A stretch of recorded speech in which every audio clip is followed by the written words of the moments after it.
lugar, parabenizar a comissão organizadora do evento e posso garantir que eu vejo uma boa organização desde o momento que eu recebi o convite. E, como o João Batista disse, é algo muito difícil, mas ao mesmo tempo bastante, um aprendizado muito grande fazer essas organizações. Queria também dizer que eu estou muito feliz de estar aqui no UFAL pela primeira vez, né?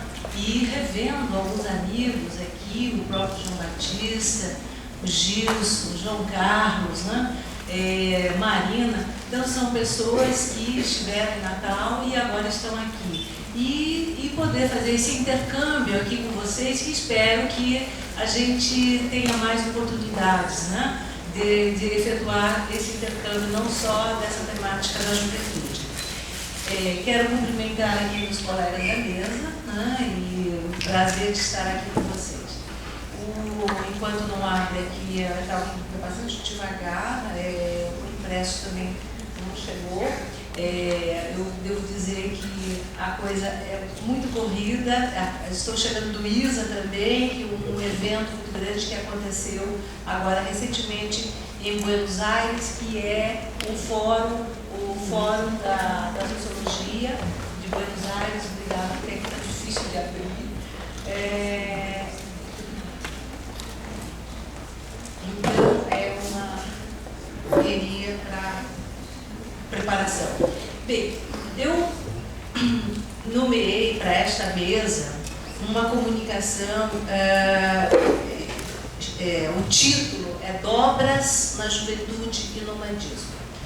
Bom, eu vou tentar expor aqui para vocês esses conceitos que estão aqui em questão nesta exposição minha.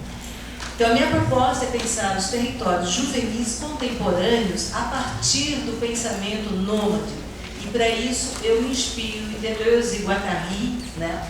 Mas, primeiramente, eu vou tentar explicar o que eu estou entendendo por territórios juvenis contemporâneos. De um lado, precisamos pensar nesses territórios juvenis enquanto espaços em que os jovens empreendem ações, estratégias, produzem bens econômicos, culturais e artísticos, bens materiais e imateriais, produzem discursos e práticas, experimentam diversas situações sociais, entre outras, a de estarem vivendo num campo social minado com suprimentos materiais e simbólicos escassos para se pensar num outro devir do mundo e de si. Eu vou só mencionar todos esses movimentos que estão acontecendo nesses últimos tempos, o Dubai, Wall Street, a Praça de Madrid e outras tantas mobilizações em vários cantos do planeta, né? Não são as besteiras de uma juventude, mas são coisas sérias que estão acontecendo. Então, o meu trabalho se enquadra, se inscreve dentro de uma reflexão que pega esse campo maior.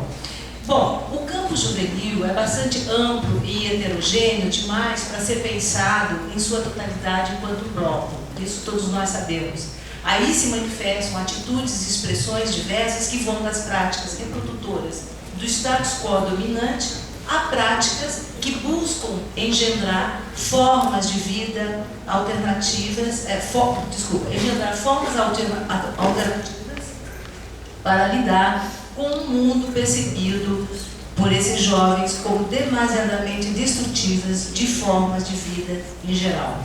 Isso quer dizer que a heterogeneidade que caracteriza esse mundo juvenil apresenta diversas facetas, entre outras uma faceta inventiva. Pensemos só no campo da arte e cultura, onde fervilham sempre novas propostas ousadas partindo de jovens. Não só deles, é claro, mas estamos aqui focando os jovens. O espectro é, então, bastante amplo e prefiro dizer com Gabriel Tardi e Gilles Deleuze em termos de dobras. Esse tecido juvenil, social juvenil, possui tantas dobras quanto existem figuras, coisas e qualidades realizando-se nos fluxos sociais, culturais, políticos e econômicos que se refletem e se atualizam nos sujeitos jovens. Mais do que ficar aqui falando sobre vias sem saída, sobre enclausuramentos, faltas e negligências, e para quem conhece um pouco do meu trabalho sabe que eu na década anterior e até antes, eu me dediquei a essa parte. Então, mais do que ficar falando de fechamentos, eu tenho ultimamente me concentrado em pesquisar determinadas dinâmicas culturais, sobretudo aquelas que possuem conotações políticas, e prefiro dizer micropolíticas. Então, dinâmicas culturais de coletivos jovens, grupos ou grupelhos, numa espécie de deslocamentos cognitivos e aberturas conceituais da vida. Não se trata de rebeldia ou revolta, mas de práticas que desejam se distanciar do mimetismo inercial do consumo ou aceitação de bens e valores que geralmente, do ponto de vista desses jovens, seria da ordem da resignação. Nesse distanciamento deles, verificam-se atitudes e práticas no entre dois, interstícios, da própria estrutura molar e adquirem um teor molecular, como diriam Deleuze e Guattari.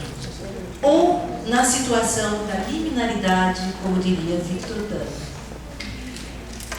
Eu só sei dizer que aumentam pesquisadores cada vez mais que se interessam por essas práticas intersticiais na América Latina. Vi agora recentemente, então, no ISA, embora a perspectiva marxista, a gente sabe que é bastante forte ainda na América Latina. Então, retomando sobre a dinâmica jovem que me interessa, tratam-se de atitudes que se dão nas linhas de fuga, um outro conceito bastante caro a Deleuze, onde outras dobras se constituem nos próprios espaços instituídos e constituem novos espaços. E com Deleuze vou chamar esses espaços de espaços nômades. E daqui a pouco eu vou falar sobre o espaço nômade. Como eu estou falando em dobras, eu vou tentar, o que é isso? Né? Eu vou tentar um pouco fazer um parênteses bem curtinho, né? Para tentar dizer o que eu estou falando, dobrar, desdobrar, né? É um conceito que tanto Tarde, Gabriel Tarde e Gilles Deleuze partem de Leibniz, né, do seu conceito de mônada. Mas para Leibniz, o conceito de mônada é fechado, mônada fechada, enquanto que para eles a mônada se abre. Não se trata, não, de um conceito fácil de explicar em poucas palavras aqui. É um conceito que subtrai da filosofia política, também da ciência da matéria, do orgânico e inorgânico, né? Elementos para nos fazer pensar que, finalmente, indivíduos, espécie humana, por exemplo, como também o mundo físico e o mundo social, não estão reduzidos ao dobrar e ser dobrado, falando em outras palavras, dominar e ser dominado. A dialética da dominação termina por mostrar um mundo aplanado em partes separadas e não nos permite enxergar que o mundo é menos plano e mais curvo, ou seja, cheio de dobras, pregas. Estou resumindo, hein?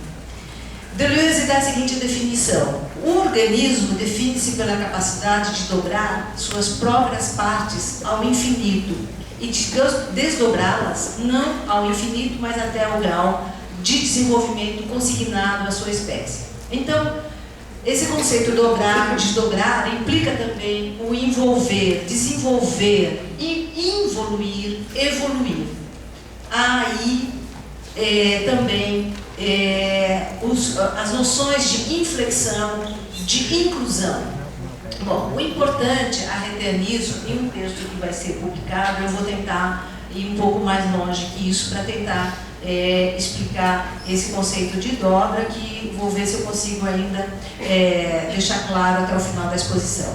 O importante a reter disso tudo por hora é que no mundo social, assim como no mundo físico dos viventes em geral, existem corpos com poder de afetação. Uma força é afetada por outras ou afeta outras. E na medida que saímos de uma visão dualista e passa-se a falar em termos de multiplicidade em afetação, agora não vamos mais falar em massa, falemos em múltiplos, multidão, aí já é uma inspiração espinosista, né? Há nesse pensamento, forçosamente, a possibilidade do novo poder emergir. Política do acorde, diz Deleuze, e não do acordo entre partes. A política do acorde é a inclusão de uma atividade que se pode fazer na dissonância. Nós conhecemos a música bossa nova, por exemplo, com notas dissonantes, faz coisas maravilhosas, né?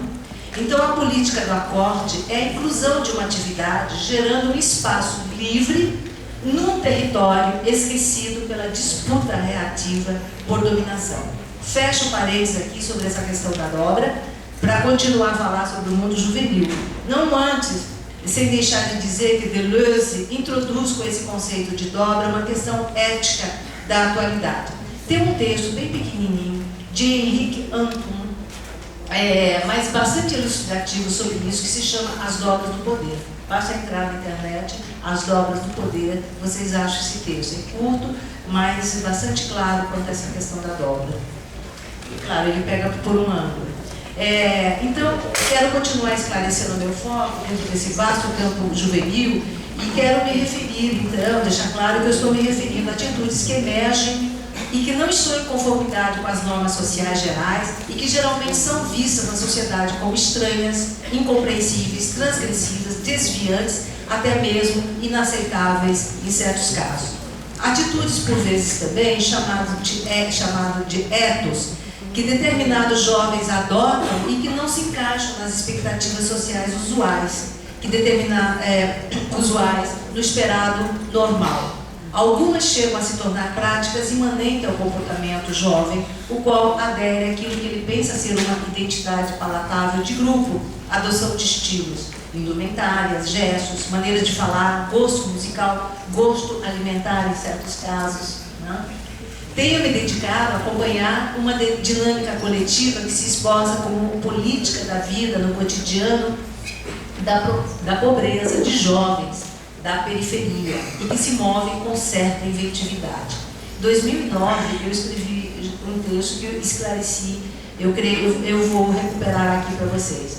Determinados grupos de jovens, mais especificamente os inscritos em movimentos culturais do hip-hop, buscam se mover na sociedade brasileira com certa inventividade na busca de vias de saída para a sua limitada condição social de vida, segmentarizada em territórios urbanos precários, a dita periferia urbana das grandes cidades brasileiras.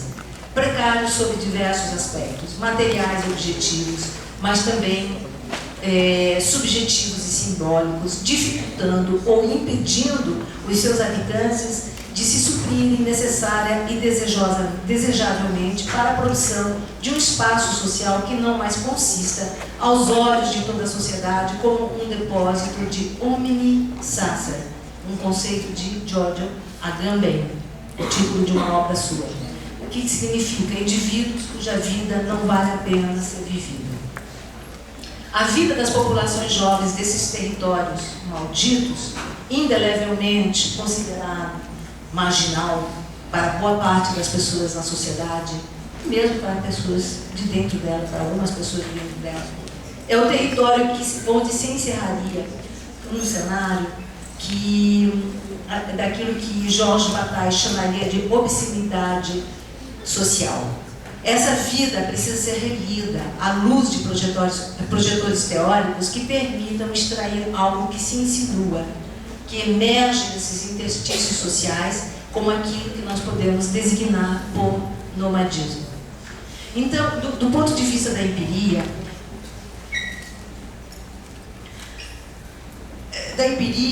além de acompanhar grupos de hip hop por internet, sempre que possível presencialmente, em diferentes lugares,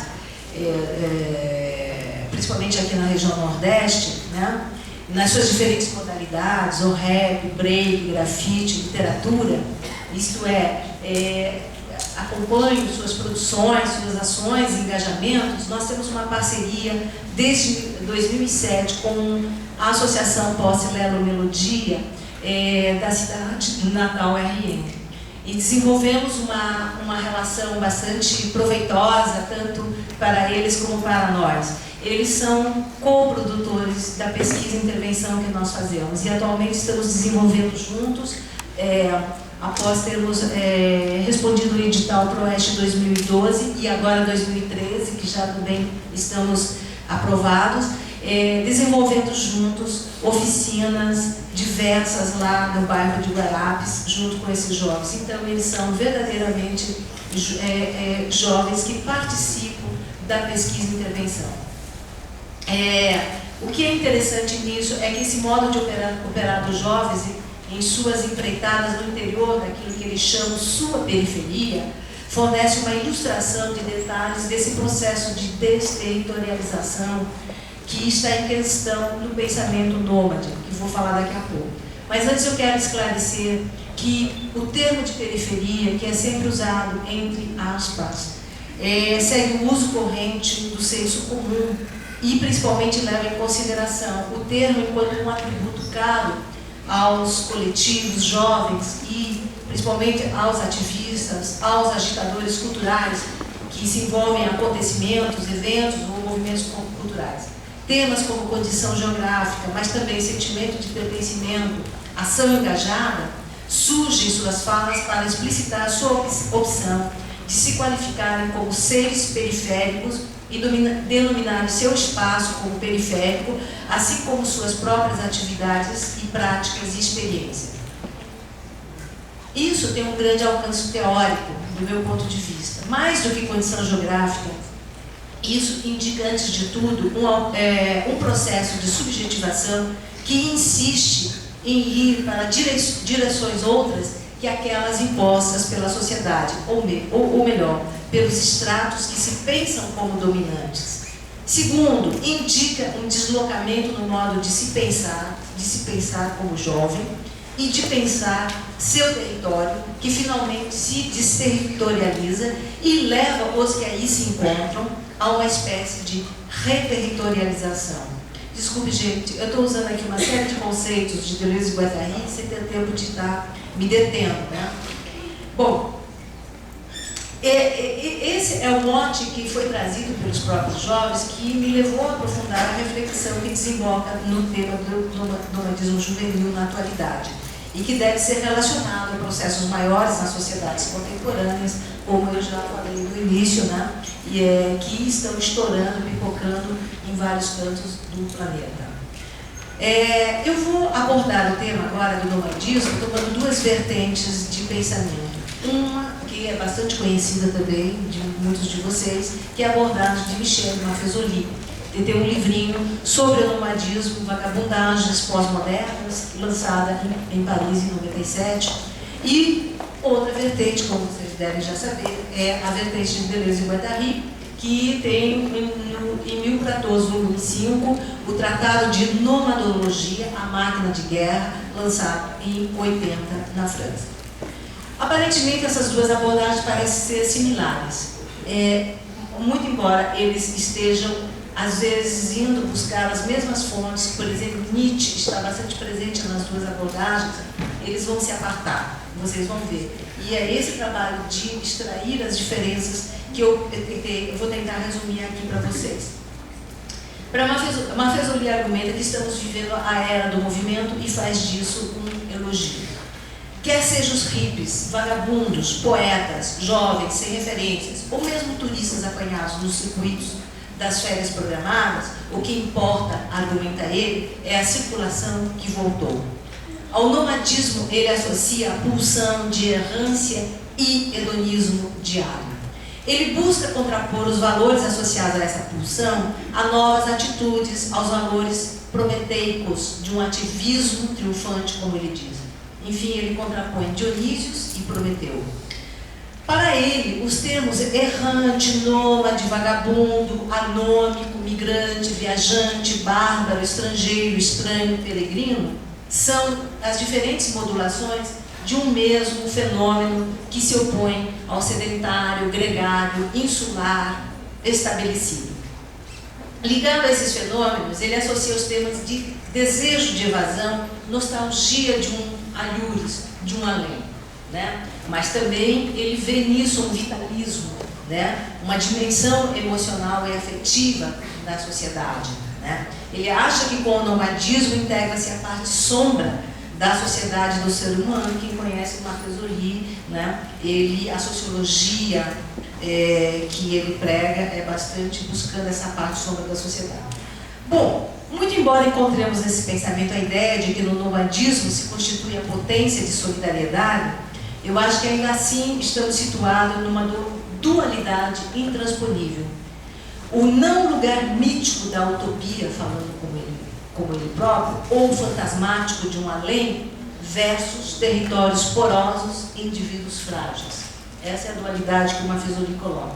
A meu ver, há dois pontos que me parecem discutíveis nessa abordagem de vida dupla, de duplicidade entre errância e sedentarismo. Primeiro ponto, o nomadismo é pensado, construído na sociedade a partir da ideia de indivíduos frágeis em territórios porosos, à espreita de uma desterritorialização doce. Essas são as palavras dele. De um utopos, um não lugar mítico, pergunto, transcendental, a fim de conquistar a sua liberdade. A isso pode-se contrapor a ideia de uma sociedade composta de uma multiplicidade de seres, uma multidão, como eu já disse antes, falando como Deleuze, Negri, Haft, enfim, Spinoza, que estampa essa multiplicidade, esses múltiplos não estampam só vulnerabilidades, mas também uma plasticidade, né, para fazer emergir a potência de vida que está sempre presente no plano da virtualidade. Potência esta que se encontra no mesmo plano da vida e da sociedade, onde há outros domínios de força. Por exemplo, Foucault mostrou muito bem o domínio da biopolítica e o poder de morte da biopolítica, né? Então, nessa contraposição que estou fazendo, não há separação entre o mundo em que nos encontramos e um além. Haveria, sim, muitas dobras, como eu disse, no próprio tecido social. Um segundo ponto discutível é que, embora seja um pensamento atraente, que vê nessa duplicidade uma forma de liberdade para o indivíduo frágil, em seu desejo de desvestir uma identidade única para poder ter papéis diversos a partir de múltiplas identificações, como o Marcus Aurèle coloca, a gente pode indagar se a abordagem não remete para novas ancoragens sociais. Para atuar em papéis diversos, não se necessita de identidades codificadas com propriedades intrínsecas, engendradas pelos esses múltiplos modelos de identificação. Não se está falando de uma distribuição e movimentação de identidades ou funções no espaço, conceitualmente falando, fechado. Note-se que a errância é, para Marcus Aurèle, a fuga necessária. Ela exprime a nostalgia. Na atitude nômade está a possibilidade da fuga, esta enquanto escape, o qual só se daria a partir de algo estável. Não por acaso, ele evoca a ideia de enraizamento dinâmico. Bom, eu vou sair dessa proposta para tentar capturar o teor nômade via Deleuze e Guattari em direção à ultrapassagem de dualidades e tentando extrair disso as consequências de um plano político ou micropolítico. Ao invés de se pensar em fluxos associados a movimentos, fluxos laminares, né? O que está em jogo no pensamento de Deleuze e Guattari é o fluxo tourbillonnant, associado a intensidades e velocidades.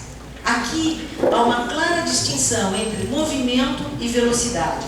O movimento pode ser rápido e nem por isso é velocidade. A velocidade pode ser muito lenta ou mesmo imóvel e ela é, contudo, velocidade. O movimento é extensivo, a velocidade é intensiva. Bom, estamos sem dúvida navegando aqui numa abordagem do nomadismo que nada tem a ver com a evasão, com a nostalgia ou com a busca de uma liberdade fantasiosa num além melhor. O nomadismo não diz respeito, em seu princípio, a um modo de deslocamento geográfico. Isso não está na essência do nomadismo, embora possa haver deslocamento geográfico como consequência.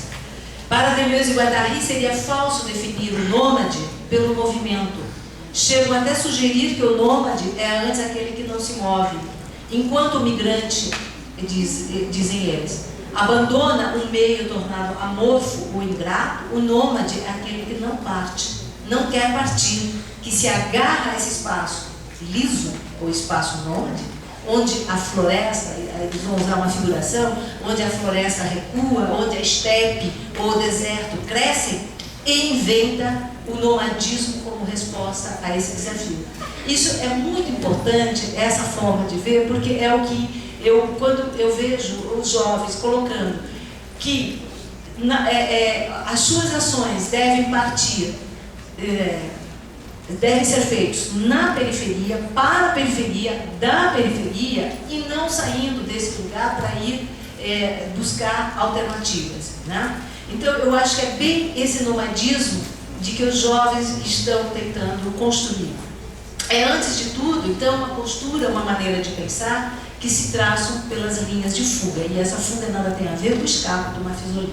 As quais, essas linhas de fugas que buscam contornar as malhas do poder. As malhas do poder é um título sugestivo de um texto de Foucault, que está em Ditos Escritos. Então, trata-se de um modo de pensar que tem consequências no modo de agir, que não tem como leitmotiv as confrontações e os embates. A resistência se dá de outra maneira. No espaço considerado nômade, a resistência é compreendida como um fluxo desterritorializante. E é o que eu diria na esteira de Michel de Certeau, né? Como nesse fluxo desterritorializante há um aprendizado pelos jovens de uma arte de pensar, uma arte de fazer, uma arte de falar. Todo um outro modo de agir, né? Há um deslocamento que não é então só cognitivo, mas há deslocamentos, outros que fazem eles enfrentarem o cotidiano da vida, que continua ainda sendo nesses lugares destituídos de toda sorte de recursos materiais e outros. Então a resistência deixa de ser o não enfrentamento ou luta contra mecanismos de poder, né?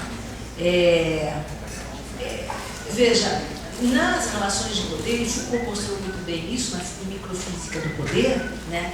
Nem tudo entra no domínio do poder. Há algo que lhes escapa, né? Pelas brechas, né? A sociedade ela é muito mais esburacada, cheia de furos e brechas do que nós imaginamos, né? É no projeto da modernidade que se edificou uma ideia de uma sociedade harmoniosa, que pode vir a ser harmoniosa.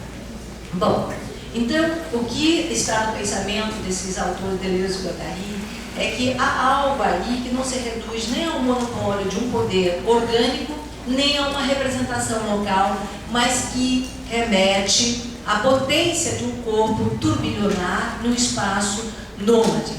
Deleuze diz, o que queremos dizer na verdade é que os corpos coletivos sempre têm franjas ou minorias que reconstituem equivalentes de uma máquina de guerra, sob formas, por vezes, muito inesperadas, em agenciamentos determinados, tais como construir pontes, construir catedrais, ou então emitir juízos, ou compor música, ou instalar uma técnica, né? Uma ciência. Por isso, o poder resiste, isso Foucault mostrou muito bem, recompõe-se, rearticula-se para poder bloquear esse novo que insurge, né? Que insurge em lugares inesperados. Bom, quais são os efeitos desse olhar, desse pensamento nômade, para um olhar sociológico do campo juvenil? Né? Para mim, o pensamento nômade, né, ele pode estar, o pensamento, como eu digo, essa postura nômade, ele pode estar em determinados coletivos no mundo jovem. Né? Podemos lançar mão desse pensamento para aprender certas atitudes e produções artísticas, culturais e políticas, elas se misturam em alguns casos, né? Que se encontram num outro processo de subjetivação, um outro processo de subjetivação política, que se trata de engajamento em ações para a atuação em seu próprio território, né?